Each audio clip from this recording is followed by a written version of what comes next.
The amount of people that I know recently that have had Instagram accounts hacked, rental scams where people will use like our listings and post them online and say, hey, if you want to rent this from us, contact us at this email. Thankfully, we've been in a position that we have really good contacts and people around us that have helped us with those type of things. But Jonathan, the reason you're here today is you definitely have a brain when it comes to IT and tech. I wanted to break down a couple massive issues that we're seeing in technology these days and speak to a very broad audience, whether it's a 9-year-old grandma who's at home who's listening and worried about getting her email hacked, or somebody that's looking to outfit an office, protect their technology and everything else. I think a good place to start the conversation would be, what's your background and how did you find yourself in the space that you're in right now? Right, yeah, so I went to school for IT, information systems, and then I've been doing IT for mainly automotive dealerships, but anywhere from law firms to small businesses, medium-sized businesses. And it's a scary world out there now these days, and everyone from your aunt, uncle, grandmother, family, friends. Hacking is becoming a real issue, and people are getting scammed and they're losing thousands of dollars. It's a constant battle. So that's basically what I'm doing, and I've got a company now. It's called Owl 360 IT, and we do outsourced IT for small businesses, but we're not afraid to help anybody out there. Yeah, so let's dive into that a little bit deeper, right? Is people are, first off, scared of getting hacked. Yes. Passwords, finger scans, all those things, face IDs. Where should they start thinking about, security when it comes to their devices? Because their bank accounts, everything's all linked together these days, right? Yeah, it's crucial to change your perspective and not use dictionary words and basically have a unique password for every single website you're logging into.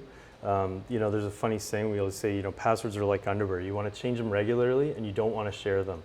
And, I've seen a number of people have been in a scramble, whether their QuickBooks at their business was hacked or their email was hacked, fake invoices were being sent out by the hackers to their customers, like some pretty wild, scary stuff, or even, a relative, their email being hacked and sending an email to all their friends with the inbox rules, so that they don't see the responses, and saying they need Apple gift cards, and their friends going out and spending thousands of dollars, buying Apple gift cards and sending to these people overseas. So it's very important to get in that mindset to have a different, unique password, because if one site is hacked, at least not all of your other sites are going to be hacked. So if you have the same Gmail or Hotmail password as your Facebook and your online banking, you're into a big dilemma there, because the hackers can easily access each of those sites, which really the only way, I guess, in this day and age to manage all those different sites, or the best practice, I would recommend a password manager to deal with it. And so really you only need to remember one password then. And then what happens is the most popular ones out there, I guess I should say, there's one, it's a Canadian one, it's called 1Password. Sure. There's another one out there, Bitwarden, and then LastPass is another one that was in the news a lot because they had some incidents last year which really weren't that big of a deal. But at any rate, what happens is those tools allow you to save all your usernames and passwords, and then they sync between all your devices. So if you have an Apple device, a PC, an iPhone, Android, or any browser, they add a plugin to allow you to sign into those sites, and it actually makes you a lot more productive, because then you're not scrambling, and it'll the nice thing is they'll generate a unique string of characters for each site to log in, and it does save you a lot of time once you get into the mindset of using it. And then on top of that, a protection for yourself is, if one of these sites gets hacked, there's always a backup, whether it's your online banking, your Gmail, Facebook, Hotmail. They have a lot of the sites are now forcing you to do it, but it's called MFA, or multi-factor authentication, or two-factor authentication. So it's very important, if not critical, like on your Gmail, your Facebook, your online banking, to enable those and force it on and get into the habit of just using it every single time. They say the text message PIN is not as good as one of those authenticator apps, but one of those authenticator apps, there's a Google one, there's a Microsoft one, they give you a rolling PIN. So every time you sign in, you have to open up your phone and look at the rolling PIN, and then you sign in. But that'll really give you a second barrier of defense against these hackers overseas. Yep. And then even having a backup email address for a password reset in case you were hacked. To make sure that information is relevant, because if it's your Gmail, you could have it set to your wife or spouse or whoever, just to provide a second layer of backup. But I've seen these incidents happen from all over the place. Like, it doesn't matter the type of business, everyone's under attack. It's crazy. So it is wild. It's scary. I mean, it's coming in text message form Yes. now, and email. Yeah. The amount of emails we get saying, "Oh, your Facebook ads Yes. have been rejected," Yeah. or "You're in violation. We're going to take Yeah. down your YouTube channel." Yeah. And I'm like, we run a lot of media on a lot of platforms, and like, I've almost gotten caught, and I'm very tech savvy. Yes. I can only imagine, the average layperson out there who doesn't necessarily want to go super deep into all this stuff. I think you gave a couple great pieces of advice, and I have a couple questions. The password piece, I think, critical. Yes. Two-factor authentication, absolutely. Yeah. Even with Google actually has this really cool tool, and it's a key, and it literally has my fingerprint on it. So sometimes, because my Google platform is so Right. important to me, I literally need to put a physical key into my computer Yes. for it to know that it's me. Sure, there's a couple other ways. It could text you a login code and everything else as well. LastPass, though, is what we use as a Yes. password manager. And I know I'm going to leave this episode and like start going in and dialing everything in, because like, I'm not as secure maybe as I want to be. I found that what I'm noticing, though, is say I send Nico access to something that he Yes. needs, but the login is using my personal email that Yep. requires like a Google login. Does it have the ability to log in on your behalf, even if it's not like a username and password for that specific site? Yes, I think in some scenarios it can, depending on the site. So Okay. some may not allow it, but there are other ways around it. And some sites will say, hey, listen, if it's the same IP address at the same office, like, it'll just Yeah. auto sign in as an example. But Interesting. LastPass will allow you to hide the password, still share the site. But then if there's the two-factor authentication on that site, in some instances it's better just to set up Nico with his own account rather than sharing your credentials, even through LastPass. Oh, interesting. But I guess of the password managers, I've used all of them. My favorite still is LastPass, and I guess some people may make comments about LastPass and what they were in the media. Just What to was give the security breach that they to had? give you a high level kind of overview of what had happened was basically one of the employees, their computers were hacked. They were using a personal computer to do work stuff at home. Okay. The personal computer was hacked. The hackers were able to basically download a copy of the LastPass database. It was fully encrypted. They estimated it'd be like 100 years for them to actually decrypt the database or something like crazy like that if you had an 8-character password, I believe. Sure. But the longer your master password was, the less likely they'll ever be able to crack it. Maybe in our lifetime, eventually, with the supercomputers, they could crack it. But with that being said, the easiest thing to do if you are using LastPass is to update your master password. Okay. And then if there's any critical sites, like let's just say online banking or your Gmail, Hotmail, Facebook, some sites that are critical to your business or whatever, it would be ideal to just reset those passwords again, just in case something was decrypted. Mind you, any password manager out there on the market, I suspect they'll all be eventually hacked some way or form or another. Everyone says it's not possible, but you just can't trust any data out there. So it's best, again, just to get in the habit of resetting passwords more frequently. I know it's a pain in the butt, but with that password manager, it makes life easier. And I basically generate a random string for every single site.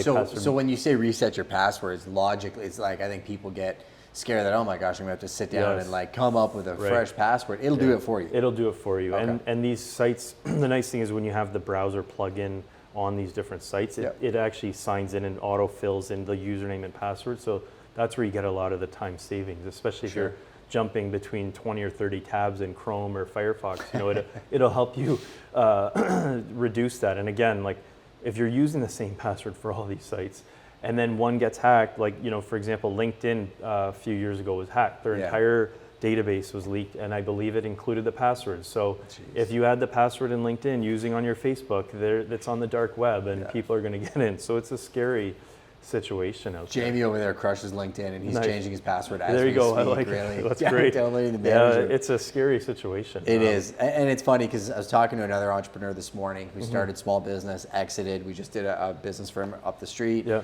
and he's starting another one. And we were talking about how when we were starting our businesses, we just did everything. We literally went the tomatoes, made the sauce, built the business, swept the floors and everything. And a lot of times we wish we had done things differently from like an infrastructure perspective. Yes. Prime is definitely an example of that, where as we jumped office to office, the team grew, and we're going into another iteration of ourselves next year. If you had a company like mine from the outset, what are like the 3 key things you would advise me to really figure out first if I was setting up a brand new office? Well, I guess to start off, to make sure connectivity, obviously you want to have the proper connectivity. So you want to have decent, internet connection, obviously, depending where you are in the city. If you don't have great cell signal, you want to have a good, Wi-Fi access point so your employees are staying connected and not having frustration there on the network side of things. A lot of small businesses will sign up to use Office 365 or the Google business So like email. a suite of services, Exactly. right? So those services, they should also be backed up. So we offer SaaS-based cloud backup with infinite retention. So it just prevents, it's another third-party copy of all your email. That's usually most businesses, like 80% of your information is flowing through your email, right? Yeah. So having another backup in case you have a disgruntled employee or you've got a hacking incident, you're gonna have another copy of that data in the cloud to be able to restore it with infinite retention. I believe Microsoft keeps like a 90-day retention after things are deleted. So by default, you'd want to have that just in case. You never know, something from 5 years ago or litigation, whatever happens to pop up is important. So it's a very cost-effective tool to implement, and it's all cloud-based in another data center in case Microsoft's wiped out, from a hurricane or whatever it is, right? Or earthquake. So I'd highly recommend that. And then the third one is there's a lot of legacy phone system setups out there with Bell, Rogers, and so there's some super fast and easy ways, cost-effective ways to get away from that, and then go fully IP-based. A lot of people the businesses, they're not even having a phone on their desk now, and it's just all a soft phone on your iPhone or Android. So that's another cost-effective way to save some money from a traditional system from Bell or Rogers. So we offer different open source solutions and super cost-effective IP phone systems out there as well. Well, if you build especially with, there was the work from home, now hybrid, we're definitely seeing a return to office. Yes. I was talking to some commercial brokers yesterday about this, and they're seeing it across the board, like a 30-40% uptick in terms of teams wanting to work collaboratively. BMO, BDO I spoke to as well, and they're very much trying to adapt to this new workplace environment. And what you just described, as I see phones in the background that we don't necessarily use all the time, all of the suite of services need to be mobile because people are going to be working in a hybrid work environment. I think the infrastructure is important. You mentioned backups. I don't want to gloss over that. Yeah. I was always told 3. Like you end up having one on your computer, one solid state maybe at the office, and then one in the cloud. What do you do though when, like, on the media side, we just talked, we have 16 terabytes of footage. Like, how do you back that up on the cloud? Yeah, that's a different story, I guess. When you've got 16 terabytes, the cloud cost can increase drastically quickly. Like back in the day when we had internet costs. Exactly. Right? So now one way to handle that is you could have a NAS here, for example, and then another NAS that's mirroring itself at a different location if you're concerned about, the place burning down to the ground. We're not shooting Avatar, so I'm not too worried about that quite yet. But yeah, it's coming, I guess. But the other issue that people fall scam to ransomware, where they click a link or they fill out something and then their computer gets locked. It gets fully encrypted. And then you have to either give these people money for them to unlock it. You're not sure if they're going to. It happens to even large companies and servers. Their whole business is wiped out basically because of this. How do you avoid that? Because I got one last night, and they know they're messaging a real estate agent, right? Hey, I want to sell my house. Can you just click this link? Like, we get those messages all the time. And if you click it, it'll lock your phone? Well, usually there's more to the story. Like, you have to run an application, or like I've even heard stories where They start talking to you on the phone. They say, okay, we're going to do a remote session. It's an elderly person, and then they get a remote session onto the computer. They run an executable, click this, and run the file, and then boom, it's locked, right? And you're done. So in that scenario, if you've got files that aren't already stored and backed up in the cloud, I would recommend a bare metal cloud backup, which is, it's an agent running on the system that constantly is backing up your PC or Mac to the cloud. And then, it's a relatively cheap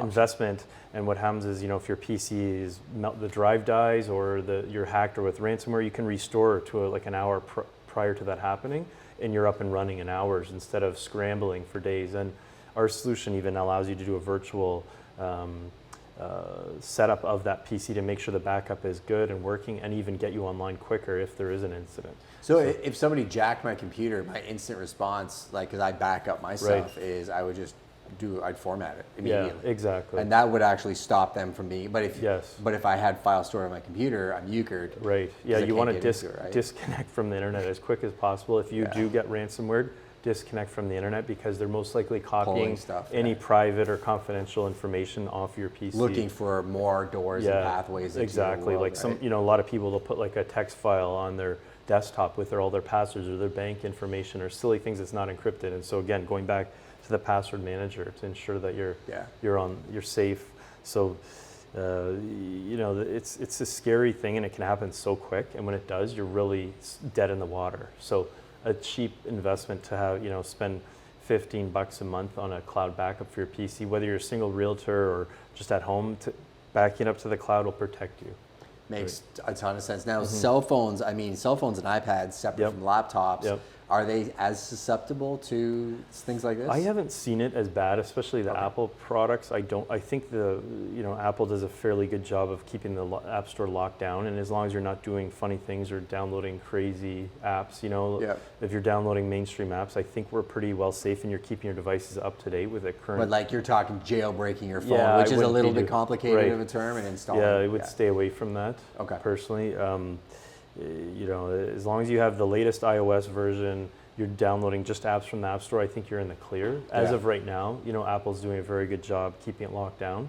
That being said, like OS X, your Apple desktop or laptop, you can still add a third-party antivirus software on there. Not many people are. Apple maybe traditionally hasn't had as many security incidents, say, as Microsoft has. Sure. But keeping your devices up to date to the latest version will help and prevent vulnerabilities. And we offer remote management and monitoring services that'll manage that and make sure you're backed up and secure and safe to prevent a lot of these incidents. So we talked about having stable systems at the office, obviously physical location, Wi-Fi, great phone systems.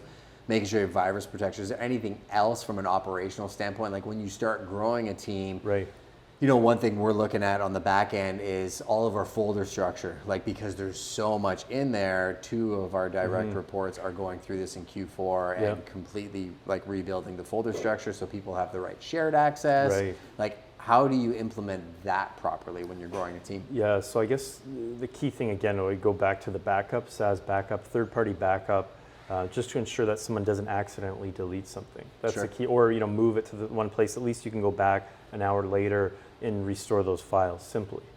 And having that in a third-party different data center again or location gives you that peace of mind. You could sleep at night just having that off-site from whether it's Google or Microsoft, right? So I would highly recommend that. And then the last piece is a lot of businesses now are being forced even by their banking or their payment terminals to have vulnerability scanning done. And it just basically is scanning your internal network from the inside and the outside to make sure that there aren't devices lingering out there that can be easily hacked. And so it's another, cheap method to secure yourself. But I know, I guess last other point I would say is the MFA. I mean, that in the US in some businesses now is being forced by the FCC. So having that MFA, forcing your employees to do it, like not even allowing them to sign in unless it's turned on, is the way that the world's going now, because so many people are falling victim to these hacking incidents, which is unfortunate, but that's the way it's going. Yeah, because I think typically your email or your access point is your access point to the entire system. Exactly. And that's what we're trying to be cognizant of, is you're basically building an entire ecosystem. Right. Some is digital, some is in person. Right. But I think the physical presence of a physical office and how it works is going into the digital realm. I'd love to hear your opinion on, when I mentioned hybrid, if you have teams that are working from like a global perspective, what are some great tools or things that they can use to collaborate now that the world is digital?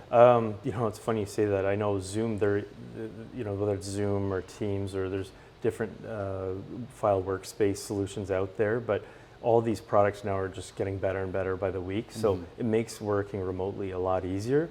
But like I said, Zoom, it's funny, I guess they're trying to get people to come back to the office, right? Yep. And so it's interesting. It's a matter of what people are comfortable with too, right? Some businesses, the employees are great on Teams and Slack and all these different chat resources and be able to get on there. But sometimes it's just a face-to-face meeting is still nothing better than it, right? Yeah, I think you'll get a lot more done. I was with the designer last week on the podcast, Dan Phillips. If this episode dropped, go watch the replay. If it didn't, keep an eye out for it. It was a great chat. And he does a lot of work for Kellogg's, right? And he was talking about, like, he's literally 5 minutes down the street from them. Right. And they want to sit down and talk about branding and what's the plan. Right. He's like, let's jump on an office call. He's like, I'll just drive down to see you guys. Because if we're sitting face to face, I think it'll make a difference. Personally, I feel the same way. I've never wanted to be somebody that's like, well, just punch a clock just to punch a clock. Yeah. But when we get together to collaborate, like with intent, it really does make a difference. Now, somebody in your space, do you see that like in the organizations that you go into and work with? I'm seeing it. I mean, a lot of the businesses we're going to, they're still going to the offices. A lot did go remote, and again, having these IP systems, whether it's a phone system or making sure that Office 365 or the Google Suite, and they have all the chat resources and the different file sharing methods available, has made it a lot easier for them. But there's still a lot of businesses out there that, again, they just, whether it's a car dealership or a restaurant or whatever, it's never going to that model, right? Yeah. It's usually the law firms or the accountants or the different service providers out there that are able to do the work from home still. But it's a big diversity, and we have the tools to support people whether they're at home or in the office, and it's very simple and straightforward.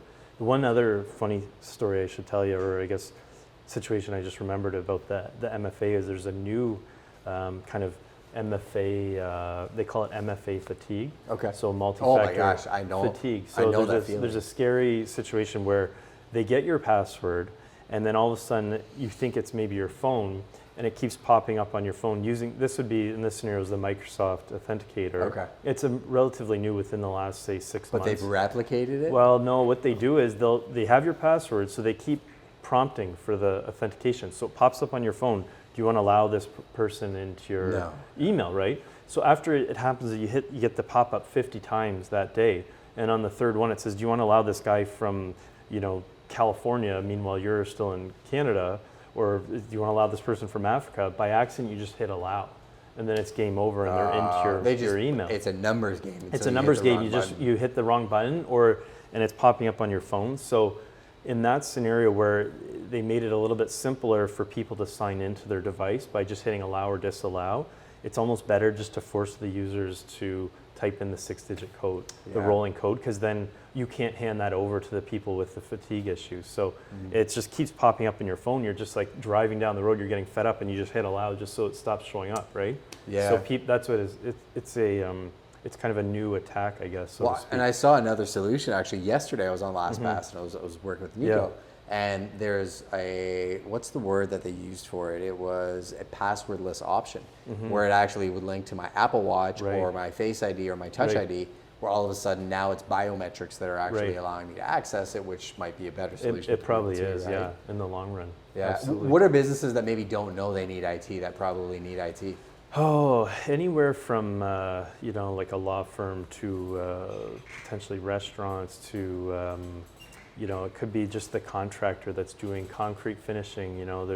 There's all sorts of different businesses that they can prevent themselves from being hacked, whether it's their own QuickBooks or their email or I was going to say instead the of- concrete guy. Educate me on Yeah. what he needs. Let's just say he's got an accountant at home or a remote accountant, and they're issuing out invoices. They're doing it from their ExecuLink or Cogeco email, and they don't have multi-factor turned on the email, and they don't have it on QuickBooks. They're using the same password for all these services. They're very vulnerable. They're out in the country, wherever it is. There's those kind of scenarios where they almost need a quick checkup or a health check or a security checkup just to make sure, hey, this isn't going to happen to me.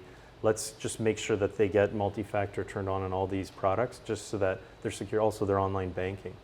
So everyone going to online banking, it's almost time that the bank just forces these people to use the double factor, right? Yeah. Well, hopefully that does come around too. 'Cause I remember so. a day where nobody's going to go to the digital. Yeah. Everybody's going to go to the actual bank to get their checks and do their banking. And it's now they're changing their place in the retail landscape. But no, I appreciate your time. I think it was very insightful. If you guys are small business owners, if you own a big business, I just really wanted you to think about IT from a high level perspective. It gave me some things to chew on in terms of operationally what we're doing here. And as things progress, if you have any tips, send them through and we'll send them to our database. If you're watching the Prime People podcast, make sure to subscribe, share this with somebody that you think may need it or has a small business. If you have any future guests that you think would love to be on the episode, let us know. Make sure to go find John. All his links will be in the show notes below so that you can connect with him if you have any IT questions. But appreciate you being here. Yeah, thank you so much. Awesome. Awesome. Yeah.